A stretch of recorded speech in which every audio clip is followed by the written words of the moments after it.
The David Pakman Show at davidpakman.com.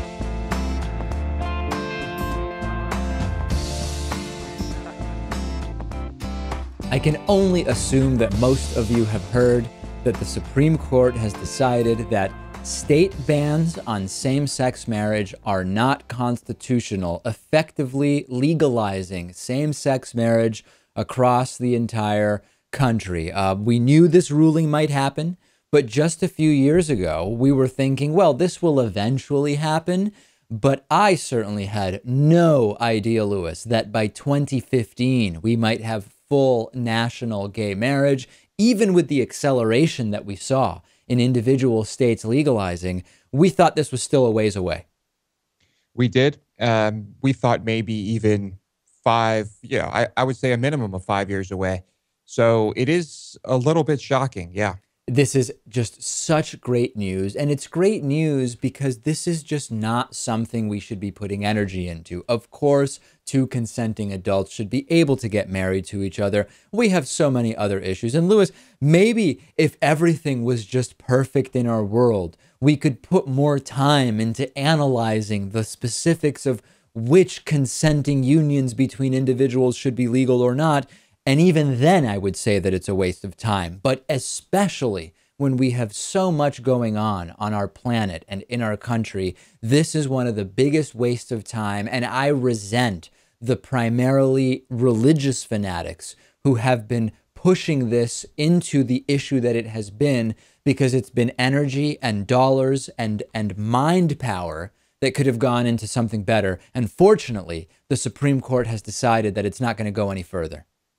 No, but that doesn't mean that we still won't have the distractions and the noise being made by those religious fanatics, right? Right. Well, this is not the end, right? Some are going to fight this. Former Senator Rick Santorum said on NBC's Meet the Press recently that he doesn't care what the Supreme Court says, that, quote, "we're not bound by what 9 people say in perpetuity. It's important to understand," he said, "that the Supreme Court doesn't have the final word." Mike Huckabee, who's also running for president, said he signed the defendmarriage.org civil disobedience pledge, suggesting that if he was elected president, he would just ignore the Supreme Court ruling in favor of same-sex marriage. Ted Cruz, "if the court tries to do this," he said, "it will be rampant judicial activism. It will be lawlessness.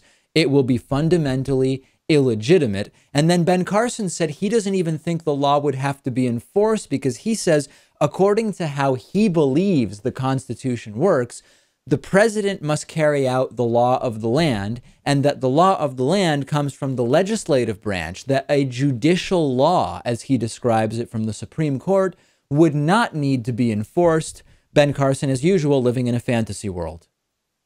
Yeah, I think, somehow he is twisting this up, and I don't know how you can just ignore one branch of government. I mean, it's there for a reason. If their rulings don't matter, let's look back at that. And aside from these individual nuts on the right, this also isn't over, because we already knew and we already saw that the new focus in the battle against LGBT equality is so-called religious beliefs. We knew that from months ago, Lewis, and we said the momentum of same-sex marriage is obvious. The fight now is going to be over individuals who should not have to serve LGBT individuals at their businesses or participate or do same-sex marriages. That is still going to be a front on this insanely bigoted battle, and we need to be prepared for that. And we need to remember that you can still be fired for being gay in many states. You can get married in any state legally now, but you can still be fired for being gay. That has not changed. So broadly speaking, the battle for LGBT rights has not ended, but this is a huge victory. And I think we have a few more important rulings ahead of us from the Supreme Court. And, I think that, employment one is going to be the next big one. Last thought on this. This is an opportunity for a lot of right-wingers to just get together and say, hey, you know what? A lot of us don't even really have anti-gay beliefs, and we've just been continuing to say that because we depend on the fundraising that these anti-gay beliefs bring us. Let's all just get together and say, hey, you know what? This is settled. That's it. And they could all just move on and agree not to have this be an issue. And all the right-wingers who have felt pushed into having an anti-gay view. This is their out, right? They could actually get out of this paradigm, but it doesn't seem like they're choosing to do that. I don't think they're going to do that because there is still so much of their base who want them to fight this. So I think they're kind of stuck. They have to.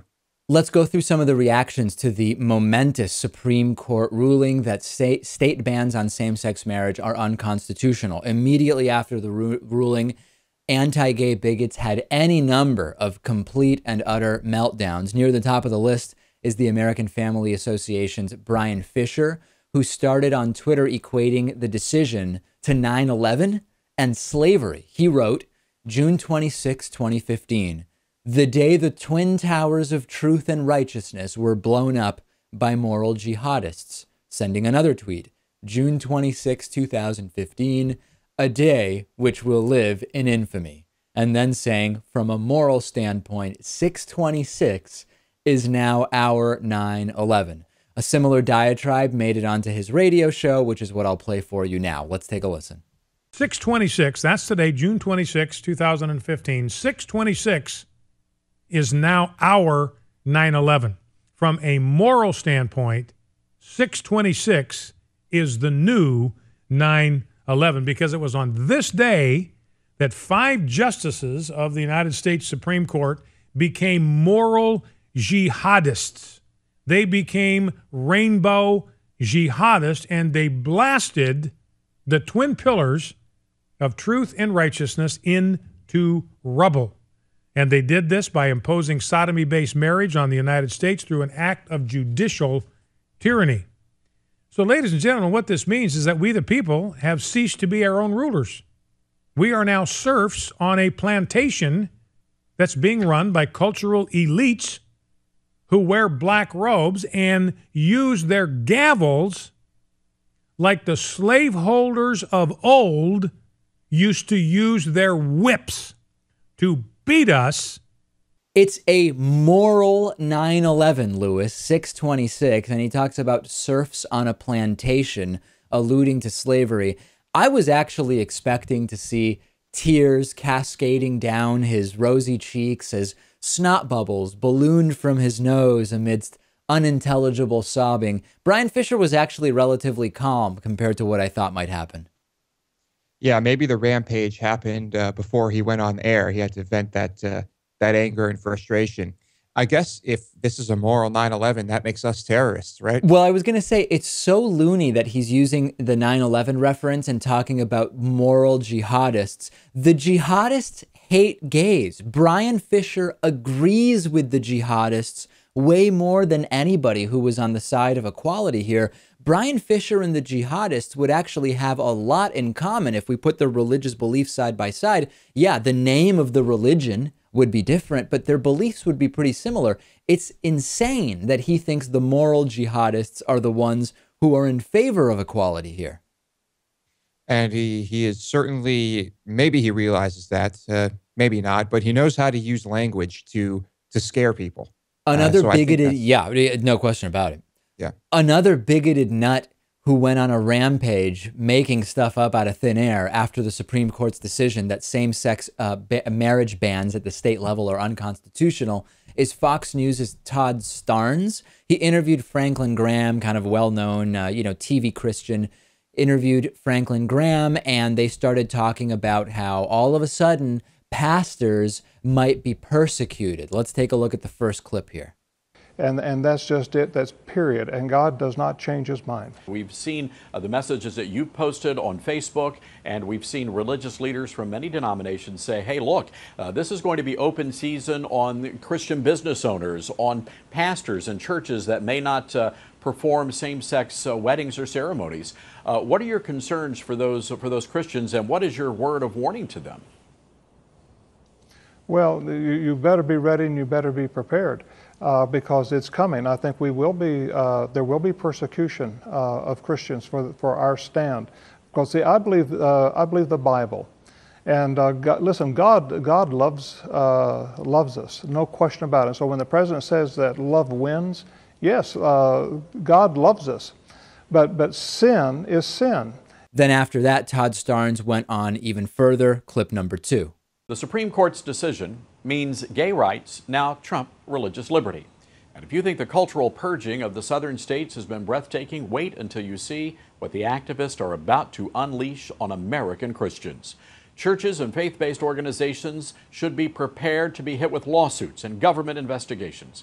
Pastors who refuse to perform gay marriages and preach from the Bible should prepare for hate crime charges. All dissent will be silenced. Justice Anthony Kennedy has actually already addressed this. He explains in his writing that while, quote, sincere personal opposition cannot be enacted law and public policy without harming gay couples and violating the 14th Amendment, he does favor a continued open and searching debate between those who favor and oppose same-sex marriage. And he said, quote, it must be emphasized that religions and those who adhere to religious doctrines may continue to advocate with utmost sincere conviction that by divine precepts, same-sex marriage should not be condoned. The First Amendment ensures that religious organizations and persons given proper protection as they seek to teach the principles that are so fulfilling and so central to their lives and faiths and to their own deep aspirations to continue the family structure they have long revered. This just means that you can't, as a state, discriminate against gay people with regard to marriage. It's very clear that if you want to say that gay marriage is a bad thing in church, the same way that you might want to say that abortion is a bad thing in church, you're going to be able to do it. But saying that abortion is bad in church should not and does not affect the legality of abortion in the exact same way that advocating against same-sex marriage in your church will not impact the legality of that same-sex marriage. So Todd Starnes and the other fearmongers on this saying it's going to be hate crimes for pastors are not living in reality. No, I think if pastors are really worried about performing these marriages, just, maybe decide not to perform marriages. I don't know what else to say to them if you're worried about legal repercussions. Well, it's not going to be persecution of their religion, I think, is the main thing. It would be persecution based on actions that people do, and advocating for something or against something in church, assuming you're not violating what this decision says about state bans on marriage, is a completely different thing that should not get you in trouble unless you're actually breaking laws. This is one of my favorite clips from this entire weekend, which included the Supreme Court's decision that same-sex marriage bans at the state level are unconstitutional and numerous gay pride parades. I was actually in New York City and saw some of the huge gay pride parade that took place there.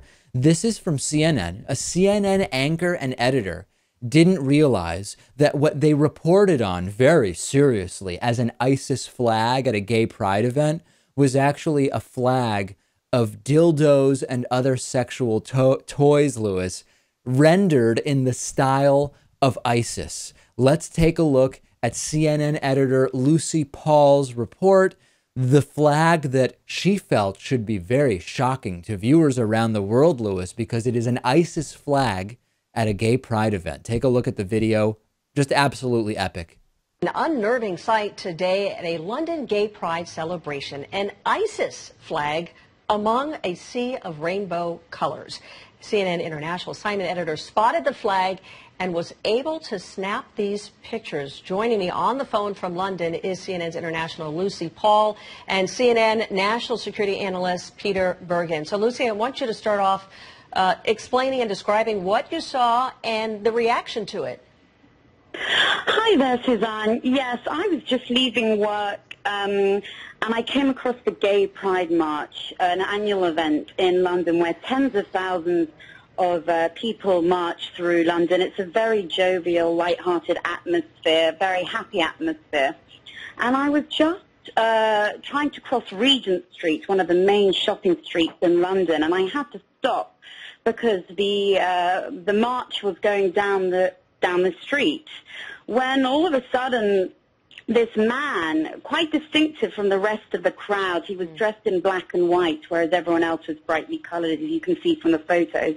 This man dressed in black and white was waving what appears to be a very bad mimicry, but a clear attempt to mimic the ISIS flag, the black and white flag with the distinctive lettering. I mean, if you look at the flag closely, it's clearly not Arabic. In fact, it looks like it could be gobbledygook. But it's very distinctive, the ISIS flag. Anyway, I seem to be the only person who has spotted this. And nobody seems to be raising any questions or pointing it out. I like, Lewis, how Lucy Paul proudly says she's the only person who has spotted this. There may be a reason for that. Maybe because it's not an ISIS flag. It's just sex toys.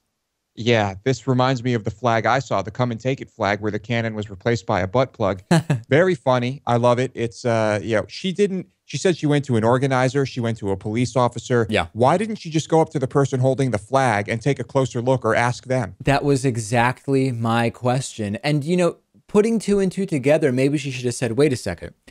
ISIS is hugely homophobic and anti-gay. Why would ISIS be at this huge, extravagant gay pride event, right? Wouldn't at some point critical thinking step in?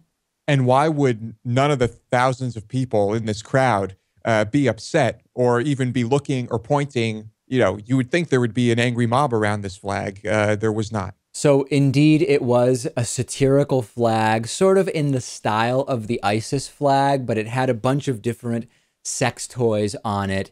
Nobody at CNN seemingly looking closely enough to figure this out. They even brought in a national security analyst, Lewis, to analyze the sex toy flag at a gay pride event. A national security analyst. Attention to detail is very important, and it doesn't surprise me at all that corporate media, had no attention to detail here. This was the second best flag-related news of the month. Right? I mean, it's we've had Confederate flag news, and then now we have fake ISIS flag sex toy news. CNN has removed the video from their website, but of course everybody has it by now. Next on CNN, are sex toys the surprise terrorism of the bedroom, Lewis?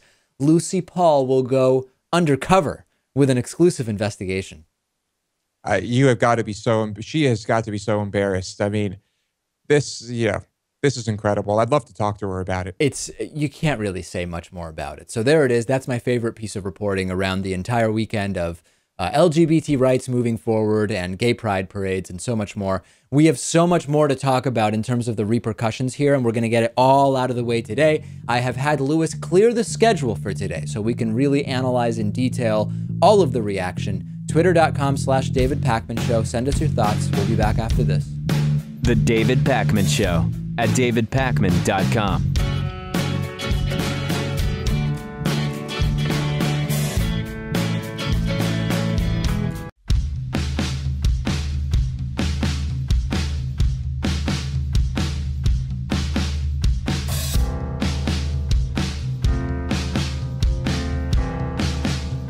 Welcome back to the David Pakman Show.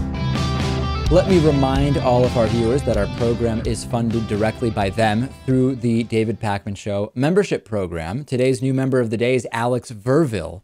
Alex, thank you for being a David Pakman Show member. Alex gets all the great member benefits, which you can try out and sign up for at davidpakman.com/membership. Let's go through some more of the reaction to this incredible Supreme Court ruling, just fantastic Supreme Court ruling, that state same-sex marriage bans are not constitutional. Justice Clarence Thomas from the Supreme Court was on the dissenting side. He did not agree with the majority opinion, and he went the route of arguing that not giving LGBT people the same marriage rights as straight people doesn't deny them of their dignity. So in explaining that or making that argument, he said, quote, "The corollary of that principle is that human dignity cannot be taken away by the government. Slaves did not lose their dignity because the government allowed them to be enslaved. Those held in internment camps did not lose their dignity because the government confined them. And those denied government benefits certainly do not lose their dignity because the government denies them those benefits. The government cannot bestow dignity, and it cannot take it away." He's basically saying slavery wasn't so bad that we should have to grant same-sex marriage rights. He's saying you're still human no matter what the government does to you. In the same way, Clarence Thomas argued, who's African-American, by the way, that you were not really denying dignity to slaves by making it legal for them to be enslaved. You are not denying dignity to LGBT individuals by denying them the right to get marriage. If you can justify anything with, it's okay because you're still a human, that's a very dangerous precedent to start with. But I don't even understand that angle in the first place. I mean, this is about the constitutionality of same-sex marriage bans in states across the country. This has nothing to do with dignity, really. I mean, this is a legal matter. No right? question about it. That's the other thing, which is I don't even understand why this line of reasoning is logical, because you have a Supreme Court justice talking about dignity and the bestowing or taking away of dignity when the decision was about constitutional rights and equal protection and the 14th Amendment. Either something is a right or it is not. This case was decided among constitutional grounds, along constitutional grounds. So what does it matter if Clarence Thomas doesn't think slavery was so bad that it took dignity away from anybody, which, by the way, is a lunatic position to have. But why does it even matter when this is just an issue of the Constitution? Yeah, much like Scalia's dissent, I think this is just rooted in what? Archaic religious beliefs, right? I mean, but they just can't admit it. So they have to come up with things to say. And I would agree with Clarence Thomas in that if you enslave someone or if someone can't get married, it doesn't actually reduce the intrinsic worth of that person, right? On that, I agree with him. But this is a question of whether that action is at odds with the 14th Amendment. The majority in the Supreme Court decided that indeed it was. And that's that. It's just a grotesque opinion from Clarence Thomas. I don't know how else to say it. It's very strange, but you know, we knew that he would. We knew how he would vote here, and yeah, it just sounds like he's talking bull. You know what? Movie star and former California Republican Governor Arnold Schwarzenegger said in a press conference after the Supreme Court's decision on same-sex marriage that this was the right decision, and he went after politicians who, quote, don't have the balls to lead.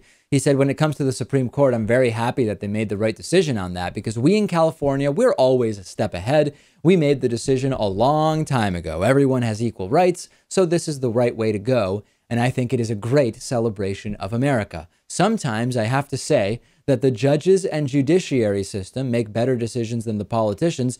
Sadly, that they are not having the balls sometimes to lead and work together on these issues. This is all well and good, and it's wonderful that Arnold agrees with the decision. But Arnold Schwarzenegger twice vetoed gay marriage legislation when he was governor of California.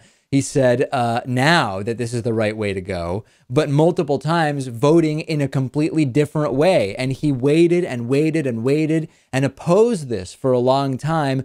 It's total political acrobatics. And I understand, Lewis, that at the end of his tenure, he had shifted his view, but he was very actively saying, no, I'm going to sign to prevent gay marriage. Yeah, I think, I guess political acrobatics is the right term for it. You know, he's still playing politics when he's the governor, and now he's back in Hollywood and you know, on the side of Hollywood when it comes to this. Apparently so. And to illustrate just the absurdity, the lack of there's nothing coherent about the history of Arnold Schwarzenegger's opinion on same-sex marriage. He actually has spoken about performing 2 marriage ceremonies for gay couples while he was governor and vetoing same-sex marriage. And he was quick to point out that the fact that he officiated gay marriages doesn't mean that he's for gay marriage. I don't understand it. He says, he once said, quote, I don't have to be for gay marriage. I'm for that she, the woman in a lesbian marriage here, I'm for that she gets the kind of wedding and the kind of ceremony that I had when I got married with Maria Shriver. I personally always said that marriage is between a man and a woman, but I would never enforce my will on people. If they want to get married, let them get married. Lewis, I'm flummoxed here. In the same explanation as to why he vetoed gay marriage while officiating gay marriages, he says he has always believed that marriage is between a man and a woman, but that if people who are of the same gender want to get married, to go ahead and let them, but he's vetoing it, but he's also performing gay marriages. Maybe he thought that when he vetoed it, he was representing the people of California accurately. I don't know. Maybe that's what he was thinking. That's all I've got. I cannot understand it. I spent a while this morning reading this nonsense. And I guess what we can sit back and say now is at least Arnold is on the right side today. If nothing else, there's something, I guess. Here's some interesting news. An Alabama judge has decided in the wake of the Supreme Court decision that state bans on same-sex marriage are unconstitutional, thus allowing same-sex marriage across the entire country. An Alabama judge has decided that if gay people can get married legally, then no one is getting married in his country. This is in his county, rather. This is Alabama probate judge Wes Allen of Pike County. And he has decided to issue no marriage licenses altogether in protest of that Supreme Court ruling. He is reportedly told the New York Times, the Supreme Court's decision, he said, had not voided a provision of Alabama law, which says, quote, marriage licenses may be issued by judges of probate. And he says, hey, if it says that marriage licenses may be issued, that means I can choose not to issue any marriage licenses. And he says, I have chosen not to perform that function. This is incredible, right? And this is like a kid in the sandbox who decides that he's going to take all his toys with him because he doesn't want anybody else having toys, and he's going to jeopardize his own ability to play with those toys, right? I'm taking my marriages and I'm going home, Lewis. Very, very strange. I think it's, I'm not sure about the legality of this. I would assume that this probably won't stay, that this is just all talk. And do the people of the county support this? Are they behind this? I have no idea whatsoever. And of course, if marriages are handled at the state level, it's an inconvenience to have to go to a different county, but it wouldn't actually prevent anybody from getting married based on two legal opinions that I read. It's just the most childish, immature, retrograde, and quite frankly, embarrassing way of protesting what is now the rule of law based on an analysis of the Constitution. It's pathetic that this is what people in Alabama are dealing with. Yeah, I really doubt this judge could pretend that this is that his argument is constitutional. This is a judge. I mean, this is the law. Honor that, and don't bring your religion into it. We are raising $50,000 in 50 days. Find out more at davidpakman.com/donate. I'll tell you how the campaign is going a little bit later on in today's show. The David Pakman Show at davidpakman.com.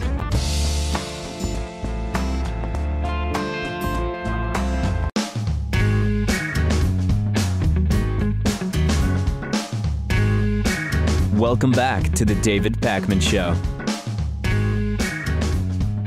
We're continuing and wrapping up our coverage of the momentous Supreme Court decision at the beginning of the weekend, at the end of last week, that state bans on same-sex marriage are not constitutional. Donald Trump, who has repeatedly said, running for president in 2016, of course, that he is for traditional marriage. He was called out by CNN's Jake Tapper, who said, wait a second, you've been married 3 times. What exactly is traditional about that? Donald Trump's answer, exactly what we all imagined and wished that it could be. Let's take a look at the video. Let's listen to the audio. I like this one. What do you say to a lesbian who's married or a gay man who's married who says, Donald Trump, what's traditional about being married 3 times? Well, they have a very good point. But, I've been a very hardworking person. I have a great marriage. I have a great wife now. And my 2 wives were very good. But what do you say to a lesbian or a gay man who are married and say... I really don't say anything. I mean, Jake, I'm for traditional marriage. What Donald Trump is basically saying in his answer is, I don't address the absurd and glaring hypocrisies of my position. I just plow along with an ignorance is bliss mentality, regardless of who it hurts. And his explanations are insane, right? He says, well, yeah, I've been married 3 times, but I'm hardworking, and my first 2 wives were very good. What does that mean, Lewis, that they were very good as opposed to just, medium? It reminds me of Newt Gingrich saying he cheated on his wife because he loves America so much and works so hard. I think that the people who would, I think many of the people who would support traditional marriage and who would support Donald Trump probably don't really care that he's had divorces. I don't really think they care. And so, but it's a sin, Lewis. It is a sin. Yeah, well, I mean, I think, come on, we know they pick and choose here, and plenty of them have had divorces as well. And I don't think anyone is going to argue that you should not get divorced. I think that's, we'll have a much higher suicide rate if that were to be true. Even the reference to so-called traditional marriage is totally nauseating at this point, because we've already talked about that. What does traditional marriage even mean? If you're talking about marriage and relationships as described in the Bible, well, those are rife with all sorts of behaviors and arrangements that none of these right-wingers who are against LGBT, same-sex, one person with one other person marriage of consenting adults, all sorts of arrangements they wouldn't agree, forced marriages to rapists and polygamy and all sorts of stuff. I mean, it's just the entire concept of being against LGBT, same-sex marriage because of so-called traditional marriage preferences is nauseating. I mean, it's disgusting. Yeah, traditional is just, well, I guess American Christian tradition. That's what traditional means. I maintain that this entire Donald Trump thing is really not good for the Republican Party. And the more attention Donald Trump gets from opposition, from corporate media, from progressive media, from whoever, I just think it's bad for the Republican Party because Donald Trump is an absolute joke. And the fact that he has this small contingent of support that is keeping him in the conversation amongst Republicans is exposing the Republican Party for the joke that it has become. And I think this is, yes, bad for the Republican Party, great for America. I think he is a joke. And if he weren't a celebrity, I don't think he would have this impact. Luckily, he is. No coverage of any big event would be complete without somebody blaming the Jews. And that's exactly what Mark Dankof, a Lutheran pastor and political activist, said after the Supreme Court ruled that any laws banning gay marriage are unconstitutional. Speaking to reporters from Iran's Press TV, Dankof insisted it is Jewish influence and Jewish money which are being used to destroy Christian culture and values globally. Here's a quote from the good Christian pastor. It should not be ignored that the victories for abortion on demand and LGBT rights are reflective of the disproportionate influence of Jewish power, money, and activism in the United States. The key Jewish role played in the mainstreaming of abortion, LGBT, and pornography in the United States may be documented in Google search, especially in looking at the Frankfurt School and its Institute for Social Research. Lewis, if you ever need to know whether Jews were involved in anything, a Google search will tell you. If you want to know about how it's actually the Illuminati that controls everything, a simple Google search will also yield all of those results. Pastor Dankof also declared that the Russian President Vladimir Putin is one of the few national leaders who recognizes the threat of Jewish power. Here's that quote. I believe Mr. Putin is a key ingredient in destroying this global threat and restoring cultural integrity and national sovereignty to his country and providing a model for defeating the Zionist agenda globally. Well, Jews are overwhelmingly liberal as a population, but to say that Jews are responsible for pushing this national gay marriage, I would love to say that I'm part of a group that was so instrumental in the furthering of LGBT rights, and I know that Jews have been by and large supporters of that movement, but I don't think it's something we can take credit for, Lewis. I don't think so. No, I don't think there's some synagogue in, somewhere in the country where these rabbis in cloaks gather around and decided this. Doesn't seem right. If your argument is ever too dry or boring like an unsavory cake, try a simple and reliable solution. Just add Jews, Lewis. Yeah, it's the Jews, stupid, right? To quote, what's his name? Who was it that? Oh, yeah, well, Glenn Miller, who now stands accused of having murdered people he believed to be Jewish and who ultimately ended up not being Jewish. This is probably one of the best things to have ever been blamed on us, though. Oh no, the Jews have helped marriage equality. Like you said, I'm fine if that's the opinion here. I'll take credit for it. I'll pat myself on the back. I want the world to know that Jews are fighting for civil rights and that we are mostly on the side of LGBT rights. That's all fantastic. But the blame the Jews, conspiratorial Jewish control stuff, quite frankly, it's getting a little tired. It is, but you know what? It works and it resonates with people. And, especially in Europe, we are seeing a huge spike in anti-Semitism. It's crazy. Make sure to join us on our Reddit discussion forum. Go to davidpakman.com/Reddit, REDDIT. Coming up after the break, we have a fantastic voicemail that I think you're really going to like. I'll give you the latest information on the Indiegogo crowdfunding campaign and a few other things. Glad you're with us. It's Monday. So much news today. The David Pakman Show at davidpakman.com.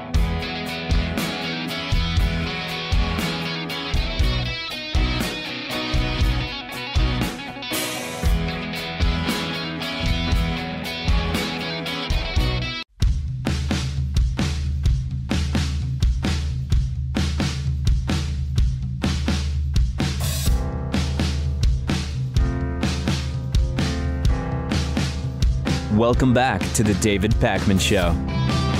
One way you can support our show is if you ever do any shopping on Amazon.com, you can first go to our website, davidpakman.com, and you'll see that on the right side of the page, there's a little banner with the Amazon A, which you can click.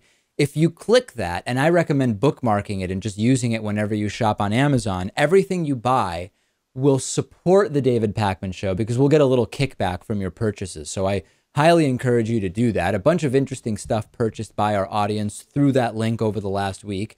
More and more Bernie Sanders gear, Lewis. A lot of Bernie Sanders t-shirts and hats. It seems quite clear that our audience is not only interested in the candidacy of Bernie Sanders, but they seem interested in supporting him financially as well. Which is great. And it's interesting that this stuff is being purchased through Amazon as opposed to through the Bernie Sanders webpage. But, whatever. I think a lot of the items are not even being offered by the Sanders campaign. Like, I think that his campaign is catalyzing such interest that people are developing their own Bernie gear. Yeah, it seems like that's what's going on. And that's good too, right?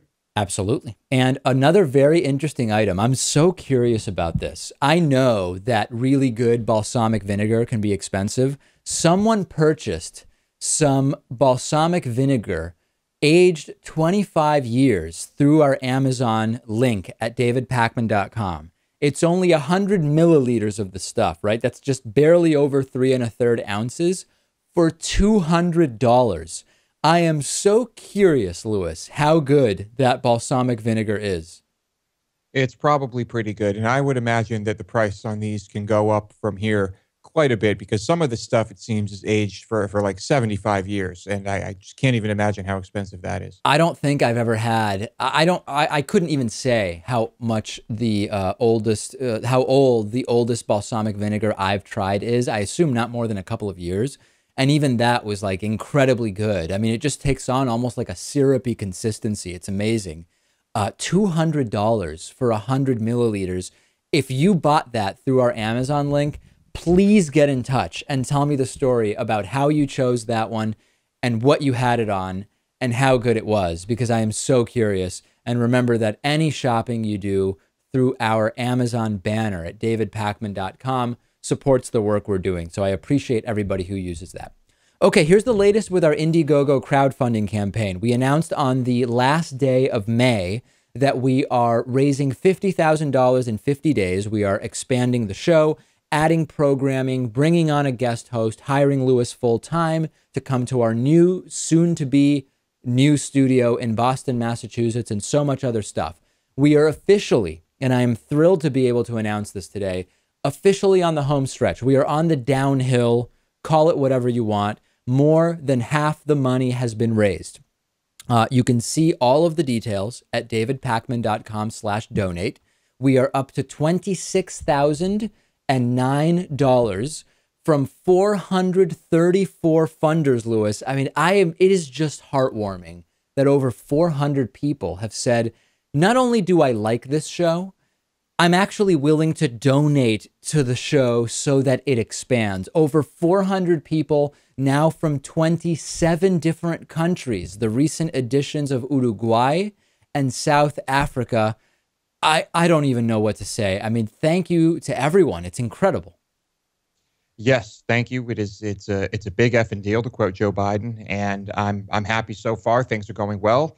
Yeah, we'll just keep our fingers crossed and hope that we can hit our goal. Right. We are on the home stretch, but we are slightly behind. We really need to be at $30,000 by the end of today, and we're at $26,000. So anybody who is out there who might make a contribution, please think about doing it today, in the next few hours, tomorrow. We talk about the importance of adding another host so that we can have continuity on the show if I'm out sick or if Lewis is out sick, that we can have another producer and another host. We've talked about the need to restart real progressive investigative journalism. Corporate media doesn't want to do investigative journalism, and why would they? It's expensive and they might upset one of their corporate advertisers. We don't have to worry about that. And that's part of the reason why we're doing this fundraiser. We need the ability for in-house interviews. I would love to be doing roundtable interviews, Lewis, in our studio that are better produced with multiple guests discussing a topic in more detail for a half hour or an hour. These are all ideas for what we will be able to do at the bigger studio if we can get that studio, if we can get the right staffing and support teams there. So we need your contributions today. We need these contributions in sooner than later. And it's because of the audience that we have done any of the stuff that we've done, right? And when this program started as every other week, once every other week, there was no money to do a 5-day-a-week show.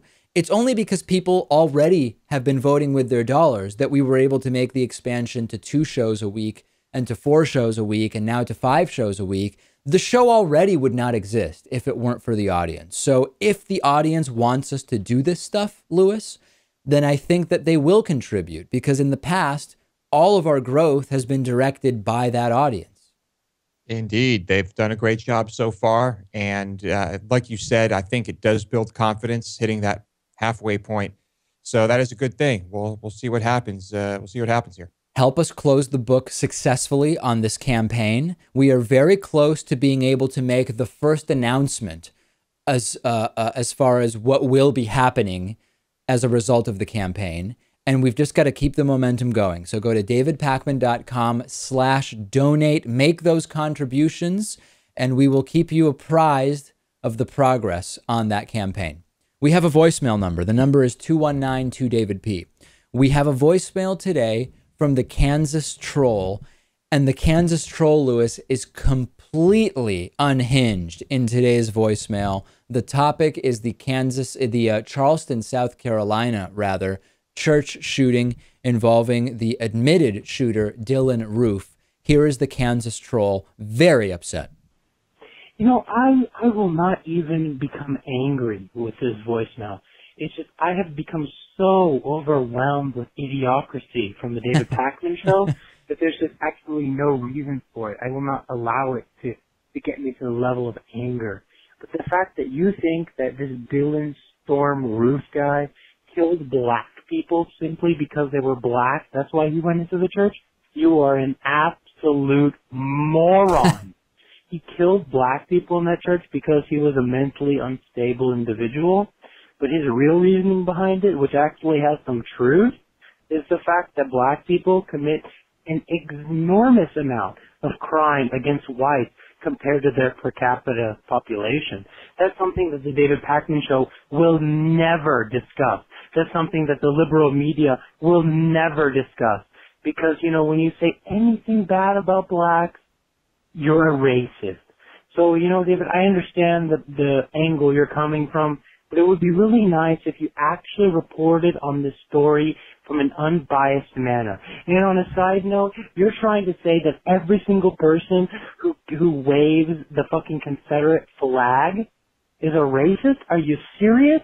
That's millions upon the millions of people. You can't be serious at this point. Yeah. So first of all, we never said anyone who has a Confederate flag is racist. We just said that it is undeniable that the Confederate flag has a racist past and racist meaning. And those are two very different things. As far as the Dylan Roof thing, when the guy says, I am targeting black people, when the guy has this manifesto, when the guy is influenced by white supremacists, we don't really have to guess as to what the reasoning was. He told us pretty clearly, and it doesn't matter if you're one of the people like Alveda King who argued that it was abortion that caused the shooting, or if you're one of the people like Alan Keyes who said that it might have actually been gay rights terrorism that caused the shooting. We know what that shooting was about. Yeah, and I doubt if it was a shooter who had darker skin who shot up a white church that the Kansas Troll would be saying it was mental illness there. I don't think he would make the argument that everyone who is radicalized is mentally ill. Oh, of course. It's very crafted and carefully decided when it's a lone wolf who's just mentally ill versus when it's part of a larger systemic problem. We know all about that. On today's bonus show, Donald Trump tells Univision to get off his lawn, literally. DARPA is engineering organisms to terraform Mars, and a clean bathroom app. This is an interesting concept. All of those stories and more on today's bonus show, davidpakman.com/membership. Take a look at a sample bonus show, and if you like it, sign up and you can get a bonus show every single day.